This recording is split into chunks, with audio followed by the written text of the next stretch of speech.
बिस्मिल्लाहिर्रहमानिर्रहीम, अस्सलाम वालेकुम नादरीन। आप यूट्यूब चैनल देख रहे हैं, मैं इमरान खान हूँ। अब सिक्योरिटी फोर्सेस जो है वो जॉइंट अवामी एक्शन कमेटी के धरनों पर बार बार क्रैकडाउन करती है और उसमें लोग शहीद भी हो जाते हैं। कभी 2 की खबर आती है, कभी 4 की खबर आती है, कभी 8 की खबर आती है। तो बार बार लोग उसमें शहीद हो जाते हैं जब सिक्योरिटी फोर्सेस अटैक करती हैं, चाहे कोटली में हो, चाहे रावला कोट में हो, चाहे किसी और जगह पे हो। रास्ते बंद किए हुए हैं तो, लेकिन उसके बावजूद लोग दोबारा इकट्ठे हो जाते हैं। मुझे हैरत इस बात पे होती है कि सिक्योरिटी फोर्सेस क्रैकडाउन करते हैं, काफ़ी लोग ज़ख्मी हो जाते हैं, हर दफ़ा दर्जनों लोग ज़ख्मी हो जाते हैं और सिक्योरिटी फोर्सेस के लोग भी ज़ख्मी होते हैं क्योंकि लोग आगे से रिटेलिएट करते हैं और लोग शहीद भी हो जाते हैं। लेकिन इसके बावजूद कश्मीरी हार नहीं मानते, वो दोबारा इकट्ठे हो जाते हैं, वो फिर मैदान लगा लेते हैं। अब तो ख़वातीन भी बीच में आना शुरू हो गई हैं। तो अमली तौर पर आज़ाद कश्मीर में जो कारोबारी ज़िंदगी है वो मुंजमद है, यानी फ्रीज हो गई हर चीज़। इंटरनेट बंद है, ट्रांसपोर्ट और रास्ते बंद हैं, कशीदगी का खतरा लगातार बढ़ता चला जा रहा है, ख़त्म नहीं हो रहा। और सरकारी टीवी दावा कर रहे हैं कि सब कुछ नॉर्मल है, बिल्कुल वैसे ही दावा कर रहे हैं जिस तरह सरकारी टीवी कहते थे कि बांग्लादेश में सब कुछ नॉर्मल है और फिर हमने देखा कि पाकिस्तान 2 टुकड़े हो गया। तो सरकारी टीवी तो हमेशा से आपको चीज़ें नॉर्मल करके बताते हैं, लेकिन हालात ग्राउंड में वैसे नहीं है। जो आज़ाद कश्मीर से इतलात आ रही हैं, लोग डटे हुए हैं और कश्मीर में अमली तौर पे 1 हफ्ते से एक लॉकडाउन जैसी कैफियत है। ट्रांसपोर्ट बंद है, रास्ते बंद हैं और जो रास्ते थोड़े बहुत खुले रहने चाहिए थे वो सिक्योरिटी फोर्सेस ने खुद बंद कर दिए हैं। ये वहाँ पे इस वक्त सिचुएशन है। नादरीन, एक और ख़बर पाकिस्तान की बदनामी का बायस बन रही है पूरी दुनिया में और आलमी मीडिया भी उसको उठा रहा है। मरियम नवाज साहबा ने ना बहुत खुली छूट दे दी सीसीडी को और उन्होंने काफ़ी लोग कत्ल किए हैं। 2000 से ज़ायद लोग कत्ल किए जा चुके हैं और ये सारे लोग ऐसे नहीं हैं जिन्हें अदालत में पेश किया गया हो या अदालत के ज़रिए से इंसाफ दिया गया हो। देखें, कानूनी तरीक़ाकार तो ये है कि आपने किसी मुजरिम को पकड़ा या मुलजिम को पकड़ा, आप उसको लेकर गए अदालत में, आपने जुर्म साबित किया। जब जुर्म साबित हो गया तो उसके बाद अदालत उसको सज़ा दे दे, ये तरीक़ाकार है। लेकिन यहाँ पे हो ये रहा है कि रात को 12 बजे एक अदालत लगती है लाहौर में और उस अदालत के अंदर ये फैसला करता है एक सरकारी ऑफिसर जो माजी में बहुत करप्ट ऑफिसर मशहूर था, बहुत बेईमानी करता रहा है, उसके केसेस भी हैं। वो ऑफिसर रात को 12 बजे उस अदालत में फैसला करता है कि ये बंदे जो हैं ये कत्ल कर दिए जाएंगे और इसको मार दो, इसको मार दो, इसको मार दो, वो फैसला कर लेता है। उसके बाद मुख्तलिफ शहरों के अंदर पुलिस मुकाबले होते हैं और सीसीडी वाले जो है वो बंदे मार देते हैं। अब ये जो एक सीसीडी है ये बंदे मारने के लिए मशहूर हो चुकी है और इनका हाथ बहुत खुल गया है। अब ये हाथ छुट्ट हो गए और इनकी कोई बुनियादी ट्रेनिंग तो है नहीं। तो इन्होंने किया ये कि चकवाल में ऑस्ट्रेलिया से वापस आई हुई थी एक फैमिली, उनके साथ डकैती की वारदात हो रही थी, तो इन्होंने उनके ऊपर ही फायरिंग कर दी, फैमिली के ऊपर। ऐसे नॉन प्रोफेशनल लोग हैं, वो वहाँ से गाड़ी लेके निकले, उनके ऊपर फायरिंग कर दी। 9 साल की बच्ची है छोटी, वो इस वाक़े के अंदर शहीद हो गई। गालिबन जो इन्फॉर्मेशन मिली उसको 5 गोलियां लगी हैं और सरकारी गन से उसको ये 5 गोलियां मारी गई। गाड़ी को छन्नी करके रख दिया सीसीडी वालों ने, यानी बुनियादी ट्रेनिंग नहीं है। वो आइडेंटिफाई नहीं कर पा रहे कि ये डाकू हैं या आम शहरी हैं। अब वो ऑस्ट्रेलिया से पलट के आए हुए थे, 2 लोगों को वहाँ पर और गोलियाँ लग गई, अदील को और अफान को। ये 2 लोग ज़ख्मी हो गए, जबकि एक मासूम बच्ची है छोटी 9 साल की, कोई 10 साल बताता है, कोई 9 साल बताता है, और ये हानिया, ये बच्ची जहाँ बहक हो गई। अब बच्ची वहाँ पे मार दी गई, शहीद हो गई। पूरी दुनिया में पाकिस्तान की बदनामी हो रही है, सीसीडी डिस्कस हो रही है और सीसीडी ने जिस तरह कत्लेआम किया है पंजाब में, उसकी माजी में कोई मिसाल नहीं मिलती। यानी शहबाज शरीफ ने भी अपने दौर में पुलिस से बंदे मरवाए थे, लेकिन जिस तरह सीसीडी ने यह काम किया है ऐसा हमने कभी माजी में सुना भी नहीं था। नाज़रीन, पाकिस्तान तहरीक इंसाफ की जो खैबर पख्तूनख्वा की हुकूमत है वो गर्म पानियों में बेचारी बहुत हॉट वाटर्स में है। उनके ऊपर बहुत तनकीद हो रही है और उनके ऊपर दबाव ये डाला जा रहा है पाकिस्तान तहरीक इंसाफ के ही नौजवानों की जानिब से कि आप बजट में सहूलतकारी ना करें। यानी आप बजट में अगर सहूलतकारी करेंगे मौजूदा रजीम की, तो ये इमरान खान के विजन से गद्दारी होगी। यानी अरबों रुपया जो आवाम की मलकियत है या आवाम की अमानत है वो आप लौटा दें अगर उस फेडरल गवर्नमेंट को जिसने आवाम से तमाम सहूलतें और सब्सिडीज़ और तरक्याती प्रोग्राम छीन लिए हैं, तो ये एक बड़ा इशू हो जाएगा। तो एक खैबर पख्तूनख्वा की जो हुकूमत है, सरकार है, और पाकिस्तान तहरीक इंसाफ की जो यूथ है, उसके बीच में एक फड्डा पड़ा हुआ है। और इस बीच में अदालत में केस भी लग गया है इमरान खान साहब के हवाले से, जो सुहेल अफरीदी की दरखास्त है कि मुलाकात नहीं करवाते। तो उम्मीद की जा रही है कि शायद अब सुहेल अफरीदी की मुलाकात करवा दी जाए, क्योंकि उन्होंने बहुत कुछ डिलीवर कर दिया। फेडरल गवर्नमेंट को काफ़ी उन्होंने जो है वो फ़ायदा दे दिया। यानी जो एहतजाज वो कर सकते थे वो उन्होंने नहीं किया, जो तहरीक वो बना सकते थे वो उन्होंने नहीं बनाई। जो चीज़ें वो इस रजीम के खिलाफ कर सकते थे वो उन्होंने नहीं की, बल्कि गुज़िश्ता चंद दिनों से उनका रवैया काफ़ी तब्दील है। और शहबाज शरीफ साहब से उनकी मुलाकातें भी हुई, मोहसिन नकवी से उनकी मुलाकातें हुई, दीगर कुछ और भी उनकी मुलाकातें रिपोर्ट हुई। तो वो अब एक मफामत का रास्ता देख रहे हैं। तो क्या ये मफामत में कामयाब हो जाएंगे? इमरान खान साहब से सुहेल आफरीदी की मुलाकात हो जाएगी और उस मुलाकात का नतीजा क्या निकलेगा? ये वो चीज़ें हैं जिन पे हम बात करेंगे। नाजरीन, बहुत बड़ी डेवलपमेंट है और जिसका सबको इंतज़ार था वो सिलसिला हो गया। ईरान और अमेरिका के बीच में मुआहदा तय पा गया। मैं बड़ी अहम चीज़ें आपको बताऊंगा। डोनाल्ड ट्रंप का एक स्टेटमेंट है, इसराइल ने आखिरी मौके तक कोशिश की कि कुछ भी करके मुआहदा ना हो सके। उसकी वजह यह है कि इसराइल के लिए यहाँ पे जीतने के लिए कुछ भी नहीं है। जितने टारगेट इन्होंने रखे थे वो अचीव नहीं किए जा सके, जिसकी वजह से एक फ्रस्ट्रेशन है। सबसे पहले तो आप देख लें डोनाल्ड ट्रंप ने इसको अनाउंस कैसे किया है। डोनाल्ड ट्रंप ने इसके बारे में क्या कहा, किस तरीके से उसने अनाउंस किया, ये देखिए। डोनाल्ड ट्रंप ने कहा कि सबको मुबारक हो, ईरान के साथ मुआहदा तय हो गया। और डोनाल्ड ट्रंप ने ऐलान किया कि अमेरिका और ईरान के दरमियान मुआहदा मुकम्मल हो गया है, जिसे उन्होंने खित्ते में अमन और इस्तेहकाम की जानिब एक तारीखी पेशरफ्त करार दिया है। उन्होंने जो सोशल मीडिया उनका अपना है, ट्रुथ सोशल, उस पर अपना एक पैगाम जारी किया और उन्होंने कहा इस्लामिक रिपब्लिक ऑफ ईरान के साथ डील मुकम्मल हो गई है, सबको बहुत बहुत मुबारक हो। आपने हुर्मुज़ को तमाम तजारती और बैनुल अक़वामी जहाज़ों के लिए जुमे को मुआहदे पर दस्तखत होने के बाद खोलने की इजाज़त दे दी गई है, जबकि ईरान के खिलाफ अमरीकी बहरी नाकाबंदी भी फौरी तौर पर ख़त्म करने की मंजूरी दी जा चुकी है।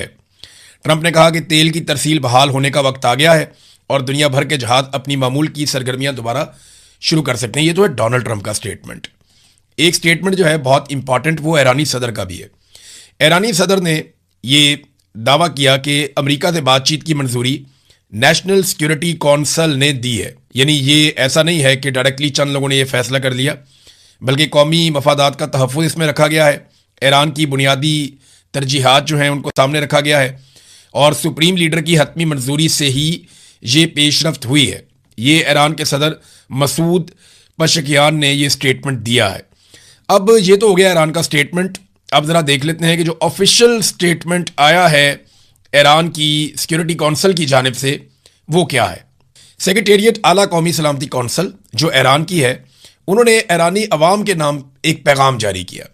उस पैगाम में उन्होंने कहा कि इस्लामी जमहूरिया ईरान ने अपने शहीद रहनुमा की क़यादत में अमरीकी सहूनी दुश्मन पर अपनी बर्तरी को मुकम्मल कर दिया है और इस्लामी जमहूरिया के रहबर मुअज़्ज़म जो इस वक्त हैं मुश्तबा ख़ामनई, उनके बारे में उन्होंने कहा उनके इक़दाम तमाम अवाम की हमायत और इस्लाम के मुजाहिदीन की अंत तक कोशिशों के तहत कई महीनों पर मुहित मुज़ाकरात के एक मुश्किल और शदीद दौर के बाद और आला कौमी सलामती कौंसल की करारदाद की बुनियाद पर जंग के खात्मे के लिए मुज़ाकरात पर याददाश्त का मतन, यानी हम ये जो मफामत की याददाश्त है या जो उसको आप वो कहते हैं MOU, उसका मतन जो है वो 14 जून की शाम ईरान और अमेरिका के दरमियान इस्लामाबाद मुज़ाकरात में फ़ाइनल कर लिया गया है। फिर उन्होंने कहा जी लबनान समेत तमाम महाजों पर जंग बंद हो जाएगी, फ़ौजी कार्रवाइयाँ आज रात से फौरी तौर पर और मुस्तकिल तौर पर ख़त्म हो जाएंगी। ईरान के खिलाफ बहरी नाकाबंदी फौरी तौर पर और मुकम्मल तौर पर जो है वो ख़त्म कर दी जाएगी। और 19 जून को वो कह रहे हैं जी कि इस मफामत की याददाश्त पर दस्तखत की बाकायदा तकरीब होगी जो कि स्विट्ज़रलैंड के अंदर होगी और हतमी मुआहदे के लिए मुज़ाकरात उस वक्त तक मुलतवी रहेंगे जब तक दूसरा फरीक याददाश्त मफामत के मुताबिक अपनी जिम्मेदारियों को पूरा नहीं कर लेता। इस्लामी जमहूरिया ईरान, इस्लामी जमहूरिया पाकिस्तान और कतर की हुकूमतों की कोशिशों को सराहता है। कतर ने इसमें काफ़ी कोशिश की, पाकिस्तान ने इसमें काफ़ी कोशिश की, पाकिस्तान के वज़ीर आज़म ने इसका अनाउंसमेंट भी किया था। अब इसराइल ने ना इसको ख़राब करने की कोशिश की। हुआ ये कि इसराइल की जानिब से बैरूत के मुदाफ़ाती इलाके ज़ाहिया के अंदर एक अटैक किया गया और इस हमले के बाद जो है वो ईरान की जानिब से बड़ा सख्त रद्द-ए-अमल आया और उन्होंने कहा जी इस तरह तो मुज़ाकरात नहीं हो सकते, इससे तो हालात ख़राब हो जाएंगे और ईरान ने इसराइल के ऊपर हमला करने की तैयारी शुरू कर दी। लेकिन उसके बाद डोनाल्ड ट्रंप ने आखिरी लम्हात में ईरान से दरख्वास्त की कि वो हमला ना करे और डोनाल्ड ट्रंप ने बाकायदा इसके ऊपर एक स्टेटमेंट भी जारी किया। यानी जो डोनाल्ड ट्रंप का अपना ट्वीट है पहले वो आप देख लें। आज सुबह बैरूत पर हमला नहीं होना चाहिए था, खास तौर पर एक ऐसे खास दिन जब हम ईरान के साथ अमन मुआहदे के बहुत करीब हैं। इसराइल को खतरात के खिलाफ अपना दिफा करने का हक है, लेकिन जिस हमले का वो जवाब दे रहा था वो बहुत मामूली और बेमानी था, कोई भी जख्मी या हलाक नहीं हुआ और इसे इस अहम अमल में खलल नहीं डालना चाहिए था। हम एक ऐसे मुआहदे के बहुत करीब हैं जो खित्ते में अमन लाएगा, बशमूल लबनान और तमाम फरीकैन को अब पीछे हट जाना चाहिए। इसराइल की तरफ से लबनान में कहीं भी मजीद हमले नहीं होने चाहिए, लेकिन किसी दूसरे फरीक को जिसमें हिजबुल्लाह भी शामिल है उनकी तरफ से भी इसराइल के खिलाफ मजीद हमले नहीं होने चाहिए। ये एक तवील और खूबसूरत अमन की शुरुआत हो सकती है। आइए इसे बर्बाद ना करें और इस मामले पर तवज्जो देने के लिए आपका शुक्रिया डोनाल्ड ट्रंप। डोनाल्ड ट्रंप ने इसराइल का चैनल 12 है उसको एक इंटरव्यू दिया। बराक रावेद ने वहां पे डोनाल्ड ट्रंप के हवाले से जो चीज़ें छापी वो मैं आपको बताता हूँ। उन्होंने नेतन्याहू को एक पैगाम भेजा है जिसमें उन्होंने कहा है कि वो बैरूत पर इसराइल के हमले से शदीद नाखुश हैं। उनका कहना था कि यह हमला ईरान मुआहदे पर मुतवक्का दस्तखतों से कुछ ही देर पहले किया गया है जो नामुनासिब है। ट्रंप ने कहा कि नेतन्याहू ने यह हमला क्यों किया। हिजबुल्लाह ने फायरिंग की लेकिन वो किसी सुनसान और बेआबाद जगह पे लगी, कोई भी जख्मी नहीं हुआ। फिर नेतन्याहू को ये बदबख्ताना हमला क्यों करना पड़ा, वो भी बैरूत में। इस बात ने मुझे शदीद गुस्सा दिलाया है। ट्रंप ने कहा कि उन्हें एक फ़ोन कॉल मौसूल हुई जिसमें कहा गया कि इसराइल बैरूत पर हमला कर रहा है और ये इस वक्त से 1 घंटा पहले हुआ जब हम मुआहदे पर दस्तखत करने वाले थे। उन्होंने मजीद कहा कि मुझे यकीन नहीं आ रहा कि ऐसा हो रहा है, ये बहुत बुरा हुआ है। ट्रंप ने कहा कि नेतन्याहू ने बिल्कुल भी अकल और समझदारी का मुजाहरा नहीं किया और उन्होंने नेतन्याहू पर वादे कर दिया कि वो इस इकदाम से शदीद नाखुश हैं। ट्रंप का कहना था कि वो अब भी यही मानते हैं कि ईरान मुआहदा इसराइल के लिए अच्छा है क्योंकि ईरान के पास फिर जौहरी हथियार नहीं होंगे और अगर उसके पास हुए जौहरी हथियार तो फिर इसराइल के लिए बहुत मुश्किलात पैदा हो जाएंगी। फिर साथ ही उन्होंने कहा जी कि ईरान के अफसुदा यूरेनियम के ज़ख़ीरे को भी ख़त्म कर दिया जाएगा, चीज़ें काफ़ी बेहतर हो जाएंगी और इस पर दस्तखत हो जाएंगे। मेरे ख्याल में दस्तखत आज ही हो जाएंगे। तो ये डोनाल्ड ट्रंप ने वहाँ पे इंटरव्यू दिया था। इसराइल को प्रॉब्लम ये था कि वो जो सोच रहा था वो उसको मिल नहीं रहा था, लेकिन ईरान ने यह हमला रोक के अक्लमंदी का सबूत दिया और अब ये अमेरिका की जिम्मेदारी है कि इसराइल बैरूत पे या लबनान पे अटैक ना करे, क्योंकि इसराइल जब अब लबनान पे अटैक करेगा तो एक बात याद रखिएगा कि ईरान वापस इसराइल पे अटैक करेगा। यानी मैं आपको ये बताता हूं कि जो दिफाई मुआहदा हुआ है वो अमेरिका और ईरान के बीच में हुआ है, यानी ये दो ममालिक एक दूसरे पे अटैक नहीं करेंगे। लेकिन अगर इसराइल अटैक करता है लबनान पे तो ईरान फिर इसराइल पे अटैक करता है तो अमेरिका बीच में नहीं आ सकता। इसराइल के लिए मुश्किलात बढ़ेंगी। अमेरिका आएगा तो सही बीच में, लेकिन फिलहाल फौरी तौर पे अब अमेरिका एक नई जंग में नहीं जा सकता। अमेरिका ने इस जंग में हासिल क्या किया, यह है सबसे बड़ा सवाल। तो मैं आपको सबसे पहले डोनाल्ड ट्रंप का एक स्टेटमेंट बताता हूं जो उसने जंग के पहले दिन दिया था। डोनाल्ड ट्रंप ने ईरानी अवाम से मुखातिब होते हुए कहा था कि जब हम अपना काम खत्म कर लेंगे, यानी ये जंग मुकम्मल कर लेंगे, तो आप अपनी हुकूमत का कंट्रोल संभाल लीजिएगा और ये संभालने के लिए आप ही की हुकूमत होगी। तो उसने ईरानी अवाम को कहा था कि हम आपका रिजीम तब्दील कर देंगे, यहाँ के हुक्मरानों को मार देंगे, हर चीज़ कंट्रोल कर लेंगे, अवाम को हुकूमत दे देंगे, अवाम वहाँ पे एक जमहूरी हुकूमत बना लेगी। इस किस्म की बातें डोनाल्ड ट्रंप की जानिब से की गई थी। जंग के पहले दिन इनके बड़े बड़े दावे थे। लेकिन अमेरिका ने क्या हासिल किया और ईरान ने क्या हासिल किया, मैं आपको 2 मिनटों में बताता हूं। अमेरिका ने रजीम तब्दील करना था, वो नहीं हो सका। फौजी ताकत जीरो करनी थी ईरान की, वो नहीं हो सका। मिसाइल ख़त्म करने थे, ड्रोन्स ख़त्म करने थे, आज अमरीकी रिपोर्टों के मुताबिक वो पहले से ज़्यादा मुअस्सर हैं, वो भी नहीं हो सका। खित्ते में अमेरिका को अपनी बालादस्ती कायम रखनी थी, उसको बड़ी चोट लगी है। इत्तहादी अमेरिका के बड़े अहम, ख़ास तौर पे जो नेटो इत्तहादी थे, वो अमेरिका ने बहुत हद तक खो दिए हैं। दुनिया का अमेरिका के ऊपर जो एतमाद है वो मुतज़लज़ल हुआ है। अमरीकी चौधराहट जो है वो भी खतरे में पड़ी है। आबना हुर्मुज़ की सूरत हाल पहले जैसी कभी नहीं रह सकेगी, ये बात अब सब जानते हैं। ईरान ने क्या हासिल किया, तो ईरान ने एक तो मिथ तोड़ दी ये वाली कि इसराइल के अंदर कोई बम नहीं जाता या अमेरिका को वापस मारा नहीं जा सकता, अमरीकी हथियार नाकाबिले शिकस्त हैं तो आप उनकी कोई चीज़ तबाह नहीं कर सकते। ये मिथ ईरान ने तोड़ दी। उसने इसराइल को भी मारा, उसने अमेरिका को भी मारा। फिर उन्होंने अपनी एक डेटरेंस कायम की जिसको दबदबा कहते हैं आप उर्दू में, और वो उन्होंने कायम कर ली रीजन में। फिर पाबंदियां जो ईरान के ऊपर थी वो ख़त्म हो जाएंगी। अब जो ईरान के मुंजमद असासे हैं वो बहाल हो जाएंगे। यानी अभी खबर आ रही है यूएई ने गालिबन $3 अरब बहाल कर दिए हैं, बाकी वो करने जा रहे हैं। कतर और यूएई के पास ही बहुत ज़्यादा पैसा है ईरान का, और $10 बिलियन हैं, बहुत ज़्यादा पैसा है। तो वो पैसा अगर ईरान को मिलता है फ्यूचर में तो ईरान के तो वारे न्यारे हो जाएंगे, उनकी तो बहुत कामयाबी है। उनकी पाबंदियों का जो खतरा है वो भी दूर हो जाएगा, हमले का खतरा वो भी दूर हो गया। फिर ईरान दुनिया के साथ तजारत कर सकेगा। यानी अभी 4 ममालिक और हैं, बरतानिया, फ्रांस, जर्मनी और इटली। ये बहुत इंपॉर्टेंट मुल्क है। ये बरतानिया और जर्मनी तो दुनिया की टॉप इकोनॉमीज में से एक है, और फ्रांस भी टॉप 10 के अंदर है, और इटली एक बहुत बड़ी इकोनॉमी है। इसके बाद स्पेन और बाकी भी आ जाएंगे। तो ये अहम तरीन यूरोपीय ममालिक ने यह कह दिया कि अगर ईरान अपने जौहरी मामलात को बाकी ममालिक के साथ तय कर लेता है और एटमी हथियार नहीं बनाता, तो फिर ईरान के ऊपर हम भी अपनी पाबंदियां खत्म कर देंगे, यानी ये सब लोग भी ईरान के साथ तिजारत करेंगे। हमारे रीजन में सबसे ज़्यादा तालीमी काबिलियत ईरान के पास है, उनका तालीमी निज़ाम सबसे बेहतर है, तो उनके पास मौके भी सबसे बेहतर होंगे, तेल भी उनके पास है और पढ़े लिखे लोग भी उनके पास हैं। तो ईरान के लिए बहुत बड़ी दुनिया के अंदर मार्केट्स खुलेंगी। बहरहाल ये उनके ऊपर पाबंदियां खत्म हो जाएंगी। और एटम बम, वैसे भी आयतुल्लाह अली खामनई का फतवा था कि एटम बम नहीं बनाना। फिर जो ईरान के अंदर रजीम इस वक्त मौजूद है उसको बड़ा फ़ायदा हुआ, वो मजबूत हो जाएगा, मजबूत हो भी गया, उसको बहुत फ़ायदा हुआ। हालांकि पब्लिक बहुत गुस्से में थी कि अमेरिका के साथ एक कमज़ोर मुआहदा ना किया जाए।